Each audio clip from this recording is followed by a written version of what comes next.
हैं। और सुदर्शन सेतु का जिस तरह से जिक्र अश्विनी मिश्रा कर रहे थे कि ये अपने आप में, जब हम इंजीनियरिंग के बेहतरीन नमूने की बात करते हैं, अब देखिए इन तस्वीरों के विहंगम दृश्य के जरिए कि अब किसी को भी समुद्र की जो लहरें हैं वो डराएंगी नहीं, क्योंकि सिग्नेचर ब्रिज से हम डूबते सूर्य का दीदार कर सकते हैं। ओखा बेट द्वारका सी ब्रिज जो है वो अब खुल के तैयार है, जिसका निरीक्षण कर रहे हैं प्रधानमंत्री। और गुजरात के द्वारका में देश का सबसे लंबा ये सिग्नेचर ब्रिज, आप देखिए इन तस्वीरों के जरिए क्या विहंगम दृश्य आप यहाँ पर देख पा रहे हैं। हम ये जानते हैं कि प्रधानमंत्री ने 2017 में इस ब्रिज की आधारशिला रखी थी। 6 साल में इस ब्रिज का निर्माण जो है वो पूरा हुआ है। अब मानचित्र की बात करें अगर गुजरात की, तो एक नए लैंडमार्क के रूप में ये स्थापित होगा। और साथ ही साथ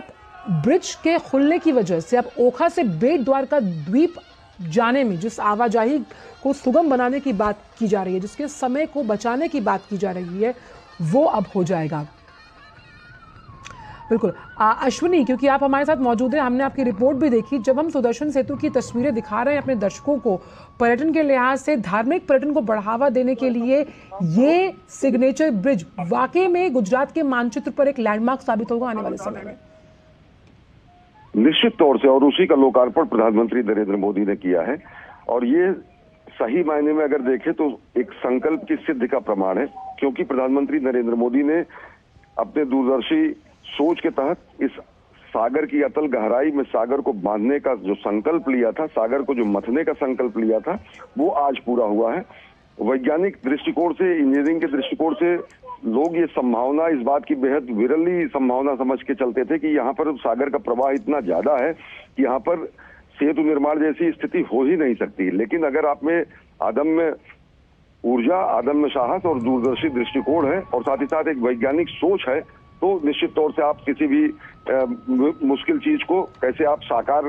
धरातल पर उसको यथार्थ के रूप में लेके आते हैं। सुदर्शन सेतु इसी का प्रमाण है। अगर सुदर्शन सेतु की बात करें तो एक दूरदर्शी प्रधानमंत्री के अपने विजन के मुताबिक अगर इसमें वैज्ञानिक दृष्टिकोण मिला दिया जाए तो सुदर्शन सेतु बनता है। अगर हमारे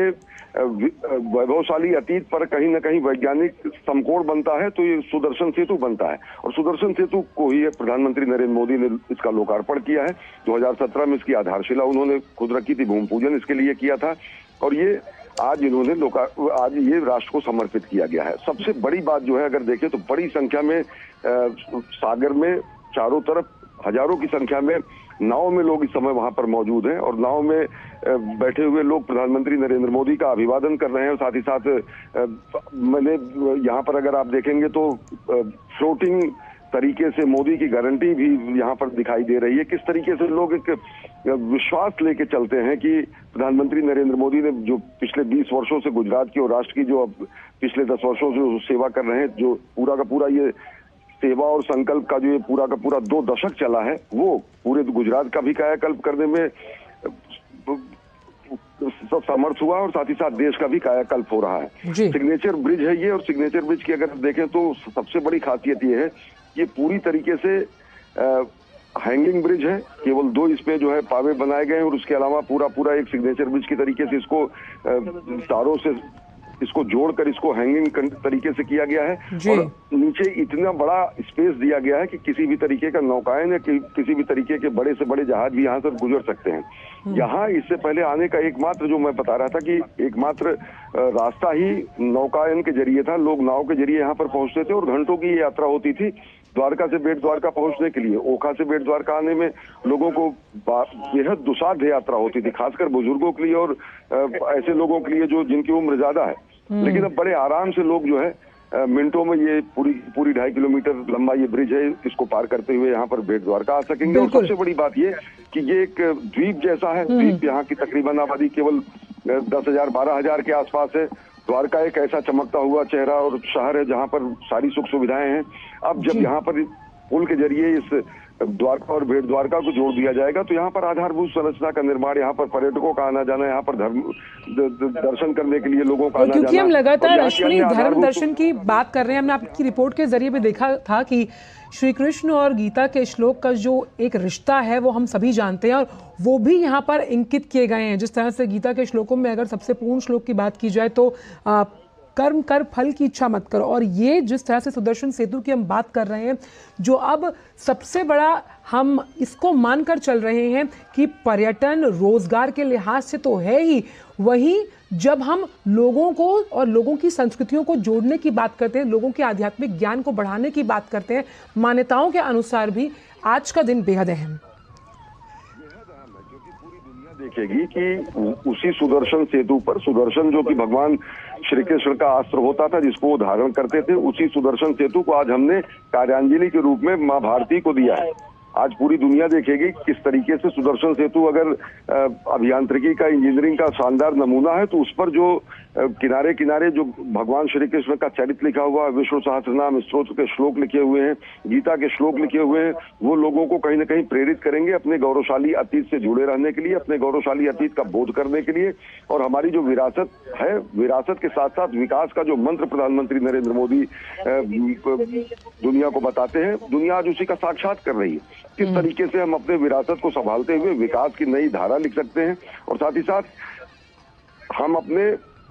पुराने ज्ञान के साथ साथ, हम अपने पुराने अभिमान के साथ साथ वैज्ञानिक ज्ञान का उपयोग करते हुए किस तरीके से सागर को मथ सकते हैं, सागर को बांध सकते हैं। मैं बार बार इसीलिए कह रहा हूं कि हमारे यहाँ सागर को बांध देने की परंपरा हमारे पूर्वजों में थी, सागर को मथ देने का सामर्थ्य और पुरुषार्थ हमारे पूर्वजों में था, और वो कहीं ना कहीं इस बार साफ तरीके से दिखता है जब हमारे वैज्ञानिकों ने एक नया नायाब अभियांत्रिकी का नमूना पूरे देश और दुनिया को दिया है, जिसमें हमने सागर को बांधा है। और दो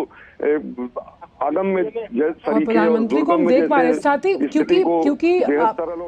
हम लगातार बात कर रहे हैं यहाँ पर कि किस तरह से जो ब्रिज पर लगे सोलर पैनल भी हैं अश्विनी, वो 1 मेगावाट की बिजली बनाएंगे, और इस बिजली का उपयोग जहां रोशनी को परिपूर्ण करने में किया जाएगा, वहीं जो बिजली बचेगी वो ओखा गांव को मिलेगी। यानी कि एक पंथ दो काज। आप देख सकते हैं तस्वीरें, ये नए तस्वीरें हैं जहाँ प्रधानमंत्री हाथ से अभिवादन कर रहे हैं और खुद पैदल चलते हुए निरीक्षण कर रहे हैं सुदर्शन सेतु द्वारका का। जी अश्विनी।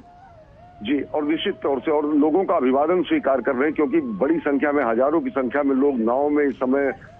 सुदर्शन सेतु को दोनों तरफ मौजूद हैं। और सुदर्शन सेतु का जैसे आपने बताया कि ये पूरा इसका इलेक्ट्रिफिकेशन जो है वो सोलर पैनल लगाए गए हैं। जो सेतु है, सेतु के दोनों तरफ पेडेस्ट्रियन बनाया गया है, फुटपाथ बनाया गया है, और उस पर सोलर पैनल लगाया गया, और उसी सोलर पैनल से जो बिजली जनरेट होगी उससे ये रात में इसका शानदार, इतना जबरदस्त इसका लुक आता है, इतना शानदार ये पूरा का पूरा जब जगमग कर उठता है सोलर लाइट से ये पूरा का पूरा पुल, तो लोग कहीं ना कहीं ये भी एक लोगों के लिए एक विशेष आकर्षण का केंद्र होगा, जो यहाँ पर तीर्थ यात्रा के लिए आएंगे, जो पर्यटन के लिए आएंगे, जो धार्मिक यात्रा के लिए आएंगे। और जो बची हुई बिजली है उसका उपयोग जो है ओखा गांव को किया जाएगा। ओखा जो गांव जो एकदम सटा हुआ गांव है, तो निश्चित तौर से अगर देखें तो ये सहकार से समृद्धि या फिर सौर ऊर्जा से जो है, जो जिसका बहुत कम उपयोग किया गया था इस पूर्ववर्ती सरकारों द्वारा, जो ऊर्जा के केवल परंपरागत स्रोत थे जो उन्हीं का केवल दोहन किया जाता था, लेकिन चाहे विंड एनर्जी की बात करें, चाहे सोलर एनर्जी की बात करें, इन सब का नया एक प्रयोगशाला के रूप में गुजरात था। 2000 से लेकर 2014 तक अगर देखें तो जब प्रधानमंत्री नरेंद्र मोदी के यहाँ मुख्यमंत्री तो काल था, तो विंड एनर्जी और सोलर एनर्जी पर जबरदस्त यहाँ पर काम किया गया, और पवन ऊर्जा और सौर ऊर्जा के जरिए यहाँ पर बड़ी बड़ी परियोजनाओं को भी संचालित किया गया। जी, तो एक नया जो कॉन्सेप्ट है वो यही है कि किस तरीके से हम ऊर्जा के गैर परंपरागत स्रोतों पर, परंपरागत स्रोतों से हटकर गैर परंपरागत स्रोतों पे आए, वो तो एक ही है। साथ ही साथ ये स्पष्ट तरीके से पूरी दुनिया को संदेश है कि भारत किस तरीके से अपने पर्यावरण के संरक्षण में, अपने प्रकृति के संरक्षण में, अपने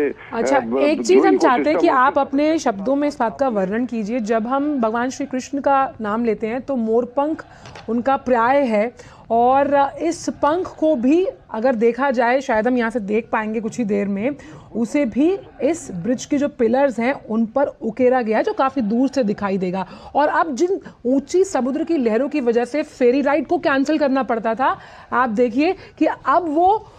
ये दिक्कत नहीं आएगी, क्योंकि सिग्नेचर ब्रिज जो है वो उसके खुलने से ये जो दिक्कत है अब नहीं आएगी, और तमाम जो टूरिस्ट हैं वो साल के 365 दिन सुदर्शन सेतु के जरिए बेट द्वारका पहुंच पाएंगे। जी आंचल, जैसा आप कह रही, मोरपंख इन दोनों ब्रिज के दोनों जो पिलर्स हैं उन पर तो सुसज्जित किया ही गया है। साथ ही साथ दोनों तरफ मतलब दर्जनों ऐसी पट्टियां लगाई गई हैं जिन पर भगवान श्री कृष्ण का जीवन चरित्र उकेरा गया है। सिग्नेचर ब्रिज के दोनों तरफ जो प्रवेश द्वार है उन पर भगवान श्री कृष्ण के बड़े बड़े जो है मूर्तियां और साथ ही साथ जीवन चरित्र से जुड़े हुए प्रसंग लगाए गए हैं। सुदर्शन हाथ में लिए हुए भगवान श्री कृष्ण का एक ब्रिज के दूसरी तरफ रेप्लिका बनाया गया है, जो कि बताता है कि किस तरीके से भगवान अपने हाथ में सुदर्शन को धारण करते थे। और आज हम गौरव के साथ कह सकते हैं कि हमने मां भारती को उनकी मणिमेखला के रूप में सुदर्शन सेतु दिया है। तो हमारी जो आध्यात्मिकता है, हमारी जो वैज्ञानिकता है, इन दोनों का समावेश कहीं ना कहीं सुदर्शन सेतु में दिखता है। और सबसे बड़ी बात यह है कि ये असंभव माना जाता था वैज्ञानिक तरीके से, लोगों को ये संभव नहीं लगता था कि यहाँ पर इतने प्रवाह में, सागर की इतनी गहराई में और सागर के इतने तीव्र प्रवाह में यहाँ पर सिग्नेचर ब्रिज बनाया जा सकता है। ये निश्चित तौर से दूरदर्शी दृष्टिकोण से देखते हुए, वैज्ञानिकों की और हमारे इंजीनियरों की अद्भुत मेहनत को देखते हुए, उनके कुशल जो है मेधा के सशक्त पर्याय के रूप में देखते हुए और उस संकल्प की सिद्धि के रूप में इस ब्रिज को देखा जा सकता है, इस सुदर्शन सेतु को देखा जा सकता है। खुद प्रधानमंत्री नरेंद्र मोदी ने एक संकल्प लिया था कि यहाँ पर जो देश के कोने कोने से, विश्व के कोने कोने से जो श्रद्धालु और दर्शनार्थी आते हैं, उनकी सहूलियत के लिए कहीं ना कहीं सुगम्य हो। ये बेट द्वारका की आबादी तकरीबन 12,000 से ज्यादा नहीं है, और वही द्वारका अगर देखें तो एक ऐसा वैभवपूर्ण शहर है जो कि कहीं ना कहीं पूरी दुनिया के सामने अपना देखिए वही मोर पंख हम दिखा पा रहे हैं अपने दर्शकों को, जिसका जिक्र अश्वनी हम अभी आपसे कर रहे थे। हमने कुछ सेकंड्स के लिए दिखाया कि वो पिलर पर बना हुआ है। जी, आप अपनी बात पूरी कीजिए। जी, मैं यही कह रहा था कि केवल आवागमन का एक बेहतर साधन न होने की वजह से बेट द्वारका आज एक छोटे से गांव और कस्बे के रूप में ही रह गया है शताब्दियों से। लेकिन द्वारकाधीश मंदिर और द्वारका धाम की वजह से एक सशक्त वैश्विक चेहरा जो है द्वारका धाम का दिखता है। तो अब जब आवागमन का ये सुगम सरल साधन हो जाएगा तो बेट द्वारका, जो कि एक छोटा सा कस्बा, छोटा सा गांव जैसा है, जिसकी आबादी केवल हजारों में 12,000 तक 15,000 तक सिमटी हुई है, तो आप ये सोच सकते हैं कि किस तरीके से लोगों का आवागमन के बाद इस पूरे क्षेत्र का कायाकल्प होगा। एक द्वीप है ये, और इस द्वीप पर जो है अनेक, और ये जो सोच है प्रधानमंत्री की, किया गया है, लेकिन आवागमन की व्यवस्था न होने के कारण इसका पूर्ण विकास नहीं हो सका। बिल्कुल, और ये सोच प्रधानमंत्री की अश्विनी में देखा, जब आप अयोध्या भी गए थे, कैसे अयोध्या का निर्माण धार्मिक स्थल के साथ साथ धार्मिक पर्यटन को बढ़ावा देते हुए विकास के साथ साथ सांस्कृतिक समृद्धि को भी साथ लेकर चलना है। और ऐसी भी कहीं ना कहीं चर्चा है कि गुजरात टूरिज्म ने द्वारका में पर्यटन बढ़ाने के